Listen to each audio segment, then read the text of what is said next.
right now on Upfront. Shutdown stalemate. This is a Democrat Schumer shutdown. House Republicans shut the government down. Day 19 of the federal government shutdown and no end in sight. Now federal workers missing paychecks, threats of massive layoffs, cuts to Democratic programs while lawmakers point the finger at each other. They're suffering the consequences of the Schumer shutdown. The Republicans are on the defensive. They keep changing their stories. This Sunday, what will give? Republican Congressman Bryan Steil, Democrat Gwen Moore on what's next as voters grow frustrated with everyone. I think the people in Washington need to stop making political statements and work together. Then Supreme Court showdown. Our judicial races have been inundated with political players. The next state Supreme Court race now less than 6 months away. Justice Rebecca Bradley not seeking re-election. Now the newest candidate in the race, appeals court judge Maria Lazar, is here with us. This is Upfront with Jaron Jordan and political director Matt Smith. Hi, everyone. Thanks for joining us. Day 19 now of the federal government shutdown and no deal in sight. Republicans and Democrats not budging. Federal workers now missing paychecks. The Trump administration says some 10,000 could lose their jobs. A federal judge putting that on hold, at least for now. Now officials in states like Wisconsin say funding for programs like Food Share and WIC will run out in November. We'll get to it all. Let's begin with Republican Congressman Bryan Steil, chair of the House Administration Committee. Congressman, good to see you. Thanks for having me on. Let's start right here. I know you and Republicans are going to say Democrats just need to pass the clean CR. They are not budging. Republicans are not budging, it seems, on negotiating with health care. So at this point, how long is this shutdown going to last? It's incredibly frustrating. The entire process here in Washington is absolutely broken on the spending side. And it's frustrating that we can't pass a clean CR, meaning simply funding the government at a steady state with no policy changes.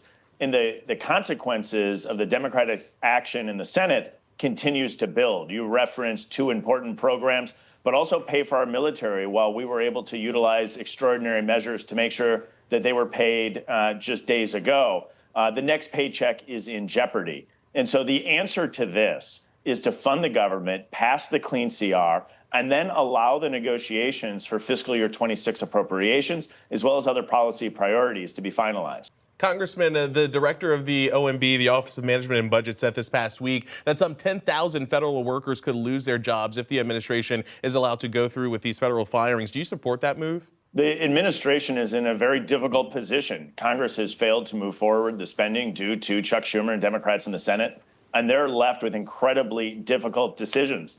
Decisions such as to make sure how do we get the troops paid at a period of time when funding has lapsed. What do you say to the thousands of federal workers, though, who could lose their jobs because of this? I'd say call your Democratic senators and ask them to vote to reopen the federal government. Will you vote to give all federal workers back pay? We'll see what that comes to. That's very likely to be the case. That's the underlying law that's on the books, and I suspect that is exactly what will take place.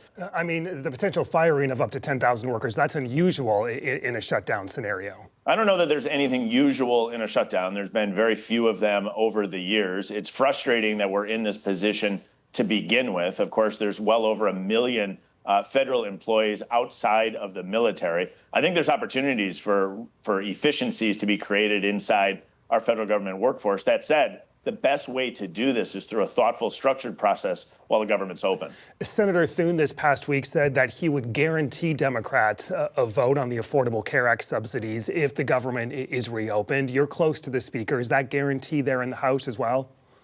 I think there is an absolute willingness to discuss the policy changes that are needed to make sure that we're getting this country back on track. I don't want to speak for the Speaker or the Senate Majority Leader, but I think all of us are open to making sure that once we have the government open and operational by passing this clean CR, that everyone will be forced to come to the table to finalize negotiations on fiscal year 26 appropriations and other policy priorities. There's some 300,000 Wisconsinites using the Affordable Care Act. Would you vote to extend the subsidy, stay for a year?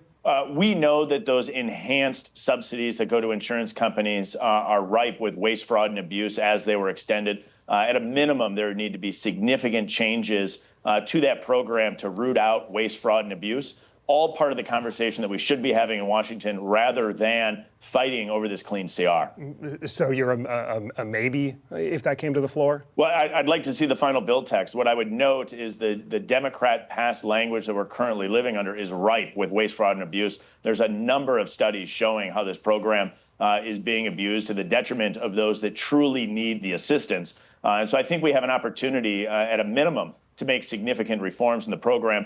If no one budges, if Democrats don't budge, if Republicans don't budge, how in the world does this end? Well, I think at the end of the day, the Democrats will come to the table and recognize that a clean CR, again, legislation that they have voted for in the past, is the best way to get ourselves out of this situation. Historically, a clean CR was not a contentious vote. I think a minority of the United States Senate finds this as a way that they can, quote, stand up to Trump for their base. And what we're seeing is a Democratic Party more and more beholden to their radical base, and that is unquestionably driving the ship here in Washington for the Democrats in the Senate. Republican Congressman Bryan Steil, chair of the House Administration Committee. Congressman, thank you. Thank you. All right, with that, let's bring in Democratic Congresswoman Gwen Moore, member of the House Ways and Means Committee. Congresswoman, always good to see you. It's great being with you guys. So let's talk about this government shutdown. Democrats have historically backed continuing resolutions to keep the government open. So why not urge your Senate colleagues to do the same here? Well, I think that the only thing that members of Congress as individuals have, whether you're Democrat or Republican, is your vote to be able to voice your concerns. And during this 119th Congress, as a Democrat, I've been totally, completely shut out as an individual member and as a member of a Democratic caucus. And we have asked the president and the four corners of the Senate and House to come together to try to come to some sort of compromise on the $1 trillion that they cut out of Medicaid, and of course the ACA, also known as Obamacare, premiums, credits. Those notices for premium increases are going up November 1. And to that, on the subsidies, Senator Thune this past week said he would promise a vote in the Senate if Democrats agreed to reopen the government. We just had Congressman Steil on. He wouldn't guarantee the same in the House, but he said he's definitely open to that conversation. Why not take Republicans up on that offer? Excuse me. I had to just take a sip of water to keep from choking on their word. Representative Johnson, the Speaker of the House, has already said that he is going to do another rescissions package. They have cut monies for healthcare funding, research, NIH funding, for Sesame Street public broadcasting.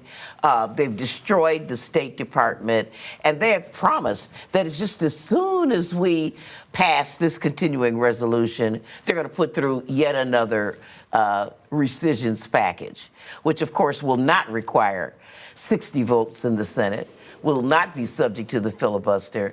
And so this is just, what do you call it, a three-card Monte game. Their word,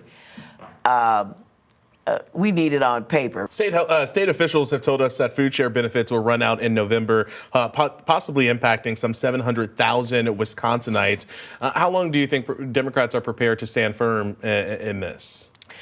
Well, I can tell you that is going to have a draconian impact on Wisconsinites in particular. 700,000 people rely on SNAP, and of course, SNAP is only a supplement, $2 per meal. Per person.